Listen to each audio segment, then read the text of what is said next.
Every day is filled with choices. You're here because you're choosing to start with a win. Get ready to be inspired, learn something new, and connect with the Win Nation.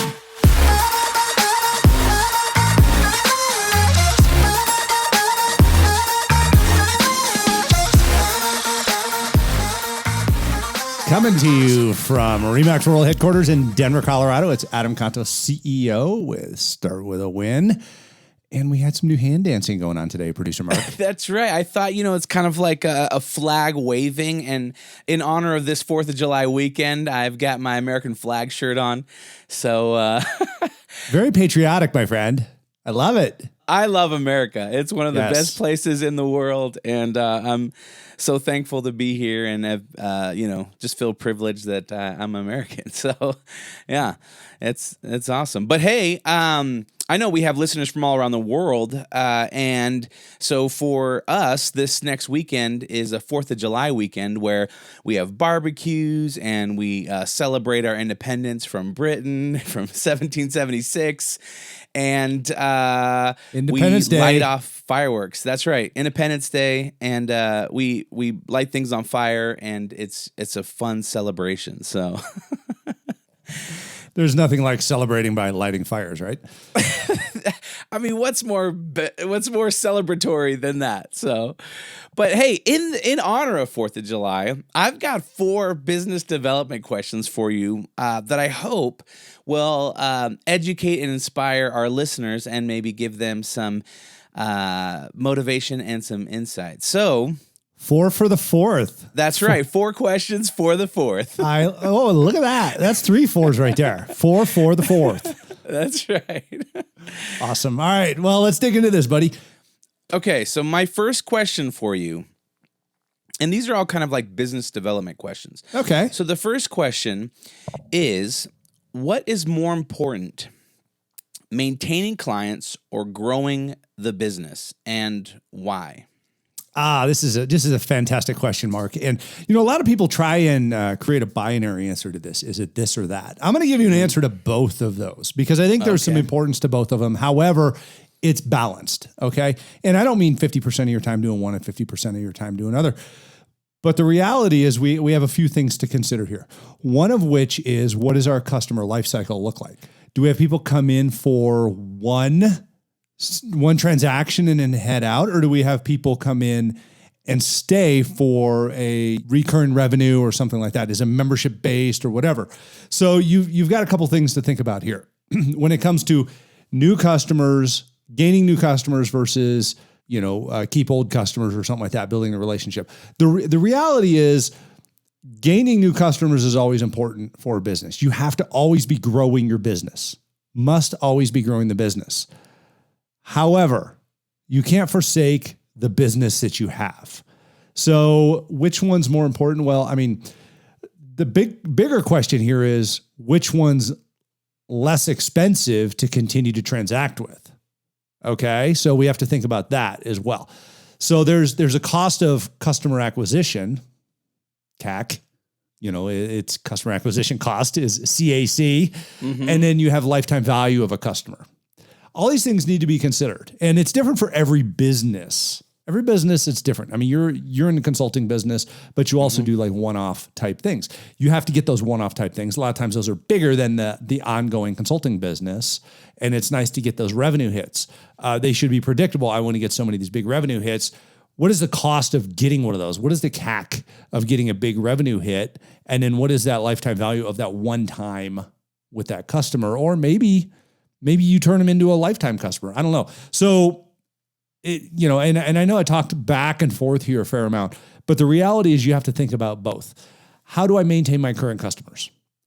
What does that nurture cycle look like?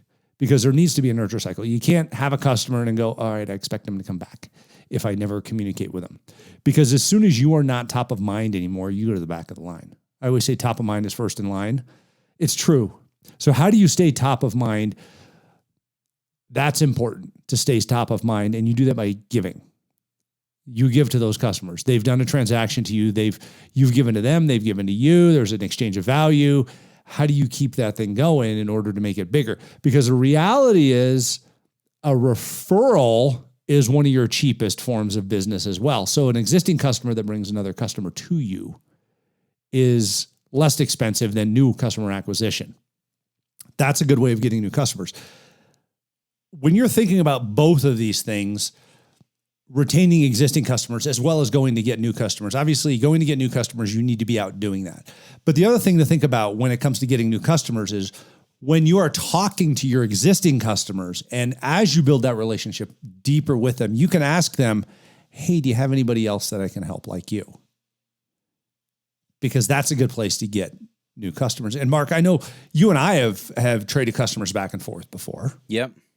So, and it's not an uncomfortable conversation once you've had it, because we're always looking for helping each other. We're looking to help each other by giving customers to each other, and it's this mutually beneficial relationship.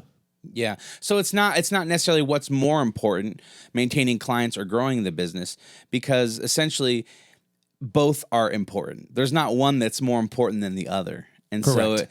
So you need to be maintaining clients, and by maintaining your clients, you're growing your business. Bingo. You got it. All right. I like that. Okay. The second out of 4. Okay. 2 of 4. Here we go. What is the best strategy for converting a no into a yes? I absolutely love it. Of course, I love all your questions, Mark, because you're very good at asking questions. I'm a questions guy. You are a questions guy. You're a good interviewer. What's the best strategy for converting a no into a yes? This is interesting because in my new book I have coming out, I talk about this. Oh, hello. Book More plug. to come. More to come on that. That was a secret release. I don't know what we call that, but anyhow. What is that? Whoa, dropped a bomb Easter there. egg. It's an Easter egg. Easter egg. There you go. Yeah. Hey, so converting a no into a yes. Is a no really a no? And what I say in the book is know your no. So KNOW. Oh, look at that. I like a little play on words there. There you go. So know the no. Typically a no is a block for other yeses. You have not convinced somebody of the value of what your question was in order for them to give you a yes. So the reality is you have to convince them of the value. How do we do that? We give. Go back, take a step back to that emotion of love. Love is unconditional giving. No is fear. Okay? So we have fear and love here. Fear being the no, love being the yes or the giving. That's what I'm seeking here. A yes is a give. Why? Because by somebody telling you yes to something, they're saying no to a whole bunch of other stuff. Yeah. So your yes has to be so powerful that it steps in front of all the other opportunities for this person. And that might be time, that might be personal life, that might be money, that might be, just feelings, trepidation, who knows what. But you have to know the no. Why is it a no? Is it a fearful no? Or is it a blocking no where I'm saying yes to other things? So I get to say yes to so many things. We all have 24 hours in a day. Mm-hmm. So I only get so many yeses in that day. And being somebody who runs a business, my job is to be very careful how I say yes. So I have to think to myself, can this overcome that no? Can this overcome the no blockade for me to do what is right for my business, all my stakeholders, things like that? Or maybe it's a question for your family. Is it best to overcome everything for your family? Yeah. So it's constantly be providing value. Correct. So that you can get that yes. That's how you overcome the no. All right. Question 3. All right. If you were dropped into a new city and had to start a business, what would it be? And what would your plan be to grow it? Wow. This is like one of those TV shows, Adam.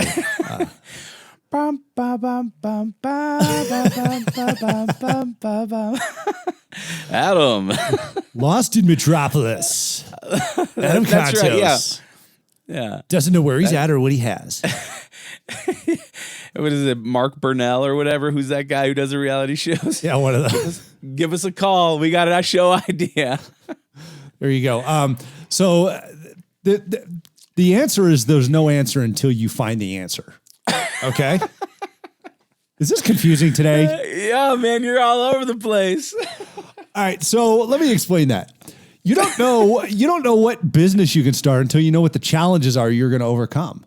Okay, that makes sense. So you have to go talk to people. You have to go talk and help people. This is where a lot of new salespeople absolutely fall on their face, is they're not willing to ask the question, hey, when it comes to running your business, when it comes to growing this business, when it comes to finding new clients, when it comes to selling more pizzas, when it comes to, selling more cars or painting more houses or whatever it might be, what is your biggest challenge? What's the answer you're trying to find, or what's the question you're trying to answer, I guess you could say. Yeah. So really, you can't go start a business and be all things to everyone. I guess you could go start a lemonade stand, and try and figure that out. But the reality is, if you are going to actually find success in something and be able to scale it to growth, you have to niche as tightly down as you possibly can. And whatever that city is, you could be in Alaska, or you could be in the desert. I mean, you could be facing two different variables here when it comes to running your business. You could be in a rainy climate or a very dry climate. You could be, seaside or on a mountainside. It just depends on what you're trying to accomplish. You could be where there's a lot of tourism, or you could be where there's none. So, I mean, is there farming or is there fishing? I don't know. So you just got to figure out, what is the challenge you're trying to solve? If the town is full of golf courses, maybe there aren't enough golf balls. I don't know. But, or maybe there needs to be a place for golfers to gather.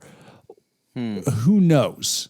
Bag storage or whatever it might be. But what is the biggest challenge these people are facing in this town? And then you got to get out there and talk to people about it and get them interested. Hey, if I did this, would you be interested in that? And it's either you're going to find out real quick whether or not your idea can hold water. Yeah. So you've got to be able to uncover challenges by asking really good questions and then solve those challenges. And if it happens to be by carrying merchandise, that's different than providing service. So you got a couple of variables here. What challenge are you trying to overcome? Is it a product or is it a service? And how are you going to go get your customers in order to monetize that and provide those things? All right, then I guess I would ask this. This is kind of maybe it ties on to that question a little. Question bit. 3.5. 3.5. This is the bonus question. Okay. All right. So how about this? You're the CEO of a real estate company called Remax, which is full of brokers and owners and real estate agents. And so say you were dropped into Denver and had to be a real estate agent. What would your first plan of attack be as far as trying to, grow your real estate business? I think I would just start asking people on the street, hey, where do you live? Do you find that an attractive area? And do other people want to live there? And just start asking those, you're going to find a trend. People are going to go, oh, well, I'm right over here. I live in the city here. I live in that suburb or that outlying area, and then go there and go start knocking on doors. So what you're trying to do is you're trying to find product and you're trying to find customers. You're trying to find something to sell and people to buy. So I mean, the best way to go and talk to people as a real estate agent is to go talk to people and find out, one, where are you at? Because you need to start specializing in an area. You get to that area and start asking people, what's the best park here? Where do you take your kids? How do you like the trails? What do you like and what do you not like about this area? And then I would go to the local businesses and talk to them about, hey, what's going on in the neighborhood? Tell me about your community. And then start marketing. Start a social media site that has to do with that area. Go start interviewing people, post videos up online. You're going to hear crickets for a while, but go interview some of these store owners, the Mark's Pizza or, go down to the YMCA or the community center and talk to people. Interview them. Hey, I'm doing a video on this place for the community because people a lot of people are looking at this as a nice place to live. What do you love about X, Y, and Z? Exactly. Yeah. So start marketing the business, but market the community, but market the businesses in the community, because they already have customers there. They already have people that are interested in them and like being there. So, I mean, my recommendation would be figure out the place, where's the highest transaction rate, things like that, where's stuff happening. Go talk to the people and establish a presence, and then give to that community by doing the marketing for these businesses, and then tag them in the, on Instagram, Facebook, Twitter, LinkedIn, things like that, and see if you start getting some traction there, which you will, and become the mayor before you're the mayor. So, you're going to start making connections. People are going to, and every time you talk to people, they're like, why are you doing this? Well, I'm a real estate agent here, and I really like this community, and I want to do the very best I can for it. And back to my earlier statement, top of mind is first in line. Mm-hmm. Top of mind is first in line. And the other one, presence creates trust. You being present there builds people's trust in you to have knowledge on that community. Yeah. So it's going to take a while to generate the business, but you'll generate the business. And we've seen this process work. It ramps. Mm-hmm. Putting an ad on Google going, I'm a real estate agent in Littleton, Colorado or whatever, doesn't make the phone ring. But doing things for people in Littleton, Colorado makes the phone ring. Yeah. Yeah. So I love it. That's awesome. Okay. Our fourth question. Four for four. The 4 for 4. Here we are. Our fourth question.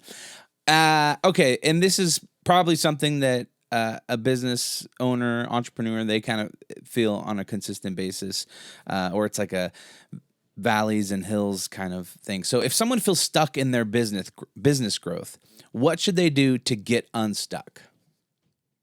If you feel stuck, what should you do to get unstuck? This is a really interesting question, Mark, because the stuck in your business, this is going to sound weird, but stay with me with this. Okay. Not that I haven't sounded weird yet today. When you're stuck, it's not just your business, it's your life. Okay.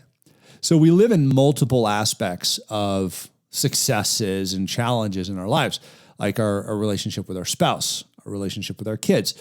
Maybe our dog continues to misbehave and is ruining the house or something. I mean, maybe we have a terrible diet and we're spending too much time on the sofa and we're losing energy as a result. Maybe we're consuming a lot of doom scrolling on social media and it's making us really feel down on ourselves. All of these different things play into each other, including business. So the first question I ask somebody, and I do a lot of mentoring, masterminds, coaching, things like that with different business leaders, is how are you doing yourself? Because if I don't fix you first, your business is not going to follow. So the first thing, you have to fix yourself. Write down the different aspects of your life. There are 7 or 8 of them, everywhere from faith to finance to family to fitness to health to then there's business, of course. And then hobbies or entertainment or whatever it might be. I mean, write down all these things. And Darren Hardy has a really good way of doing it. He has a journal called Living Your Best Year Ever. It makes you analyze all of these things. And you look at it like a clock. And each of these things has a place on the clock. And the middle is a 0. So you look at each of these things. Let's start with like finance. How are you with your finances? Well, I ignore them. Okay. So you're not paying attention to them. So you're like a 0 or a 1. So you only go out like incrementally. All the way to the end of the clock is 10 with, yay, I'm rocking it.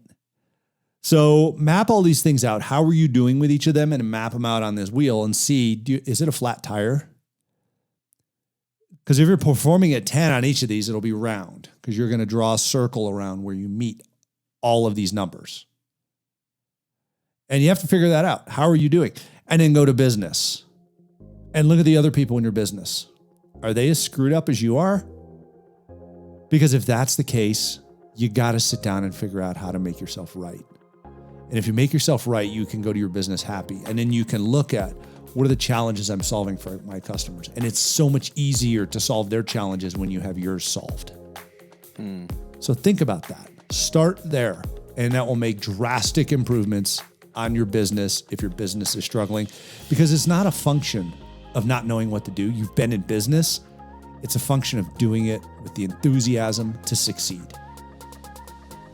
Yeah. Wow. Great answers to 4 questions for the 4th.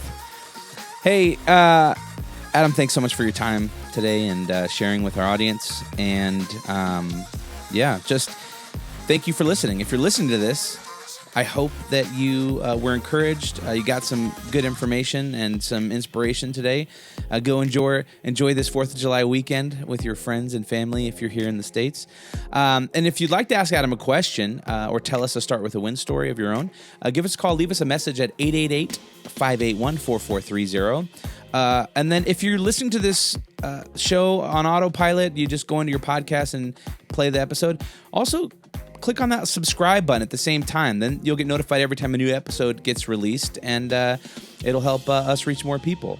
If you want more great content and to get more information about when that book might be coming out, head over to startwithawin.com. You can also follow Adam on YouTube, Instagram, Facebook, and Twitter. And remember, start with a win.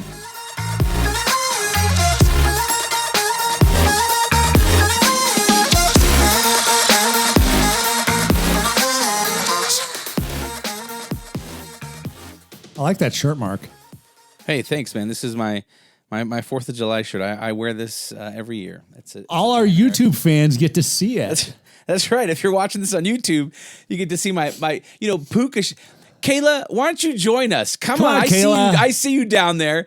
Come on here for our 4th of July YouTube. There we go. I'm also wearing red. I guess I didn't think about that. You're right, and you're red and white. I like it. You're on point there for 4th of July. Hey, okay, I got a question for you guys.